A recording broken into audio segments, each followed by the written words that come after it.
നമസ്കാരം. രാജ്യങ്ങൾ ചില നോട്ടുകൾ അല്ലെങ്കിൽ കറൻസികളൊക്കെ അസാധുവാക്കുകയോ നിരോധിക്കുകയോ ഒക്കെ ചെയ്യാറുണ്ട്. സ്വദേശികളെയും പ്രവാസികളെയും ഇത്തരം നിരോധനങ്ങൾ ഒരുപോലെ ബാധിക്കും.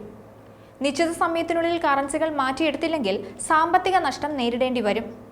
ഒമാനിൽ പഴയ കറൻസി നോട്ടുകൾ നിരോധിക്കുന്നു.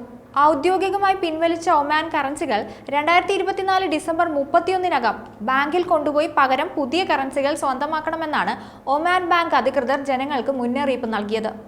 ഈ വർഷം അവസാനത്തോടെ നിരോധിക്കപ്പെടാൻ പോകുന്ന കറൻസികൾ സാധുവായ കറൻസികൾക്ക് പകരമായി വാങ്ങണമെന്നാണ് നിർദ്ദേശം. ചില നോട്ടുകൾ പിൻവലിക്കാനുള്ള സർക്കാർ തീരുമാനത്തിന്റെ പശ്ചാത്തലത്തിൽ ഡിസംബർ 31-നോ അതിനു മുമ്പോ തൊട്ടടുത്തുള്ള ബാങ്ക് ബ്രാഞ്ച് സന്ദർശിച്ചോ അല്ലെങ്കിൽ ഏതെങ്കിലും CDM ലൊക്കേഷനിൽ നിക്ഷേപിച്ചോ അവ മാറ്റിയെടുത്തിരിക്കണം. പ്രവാസി സുഹൃത്തുക്കൾ പ്രത്യേകം ശ്രദ്ധിക്കുക. നിങ്ങളുടെ കയ്യിൽ അസാധുവാകുന്ന നോട്ടുകൾ ഉണ്ടെങ്കിൽ എത്രയും വേഗം മാറ്റിയെടുക്കാൻ ശ്രമിക്കണം. ദയവായി അവസാന നിമിഷം വരെ കാത്തിരിക്കാതിരിക്കൂ. ഈ തീയതിക്ക് ശേഷം പിൻവലിക്കപ്പെടുന്ന നോട്ടുകൾ എവിടെയും സ്വീകരിക്കില്ലെന്ന് ഉപഭോക്താക്കൾക്ക് അധികൃതർ മുന്നറിയിപ്പ് നൽകുന്നുണ്ട്. 2024 ഡിസംബർ 31-ന് ശേഷം ഈ നോട്ടുകൾ എവിടെയും ഉപയോഗിക്കാൻ സാധിക്കില്ല. ചില പ്രത്യേക കറൻസികൾ പ്രചാരത്തിൽ നിന്ന് പിൻവലിക്കുമെന്നും അവ നിയമപരമായി ഉപയോഗിക്കാനാവില്ലെന്നും സെൻട്രൽ ബാങ്ക് ഓഫ് ഒമാൻ നേരത്തെ പ്രഖ്യാപിച്ചിരുന്നു.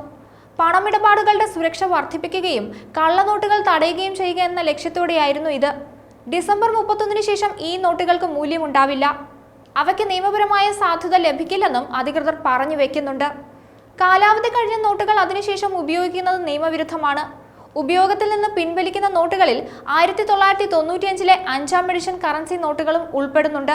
നവീകരിച്ചിറക്കിയ 2000-ന്റെ ബാങ്ക് നോട്ടുകൾ, 2005-ൽ ഇറക്കിയ ഒരു റിയാൽ സ്മാരക ബാങ്ക് നോട്ടുകൾ, 2010-ലെ 20 റിയാൽ സ്മാരക ബാങ്ക് നോട്ട്, 2011-2012 വർഷത്തെ പുതുക്കിയ നോട്ടുകൾ, 2019-ലെ ഒരു റിയാൽ സ്മാരക ബാങ്ക് നോട്ടും നവീകരിച്ച 50 റിയാൽ ബാങ്ക് നോട്ടും ഉൾപ്പെടും.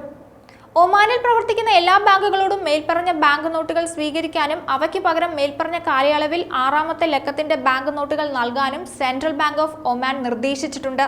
പൊതുജനങ്ങളിൽ നിന്ന് ഈ നോട്ടുകൾ സ്വീകരിച്ച് ഒമാനിലെ സുൽത്താനേറ്റിൽ പ്രവർത്തിക്കുന്ന ബാങ്കുകളിൽ നിക്ഷേപിക്കാൻ എല്ലാ സ്ഥാപനങ്ങളോടും ചില്ലറ വ്യാപാരികളോടും നിർദ്ദേശവും നൽകിയിട്ടുണ്ട്. നോട്ടുകൾ അധികൃതർ പറയുന്ന സമയത്തിനുള്ളിൽ മാറ്റിയെടുക്കണം. അവസാന ദിവസങ്ങളിലെ തിരക്ക് ഒഴിവാക്കുന്നതിന് നോട്ടുകൾ നേരത്തെ തന്നെ മാറ്റിയെടുക്കണമെന്നും നിർദ്ദേശത്തിലുണ്ട്. 2020-ന് മുമ്പുള്ള കാലങ്ങളിലായി CBO പുറത്തിറക്കിയ കറൻസിയുടെ ചില വിഭാഗങ്ങളുടെ ഉപയോഗമാണ് അവസാനിപ്പിച്ചിരിക്കുന്നത്. ജനുവരിയിലാണ് നോട്ടുകൾ പിൻവലിച്ചുള്ള ഉത്തരവ് പ്രഖ്യാപിച്ചത്. പഴയ നോട്ടുകൾ മാറ്റി പുതിയത് വാങ്ങാൻ പൊതുജനങ്ങൾക്ക് എല്ലാ സൗകര്യം ഒരുക്കിയ ശേഷമാണ് പഴയ കറൻസി നോട്ടുകൾ അസാധുവാക്കിയത്. രാജ്യത്തെ എല്ലാ ബാങ്കുകൾക്കും ധനകാര്യ സ്ഥാപനങ്ങൾക്കും വ്യക്തികൾക്കും ഇത് ബാധകമാണ്.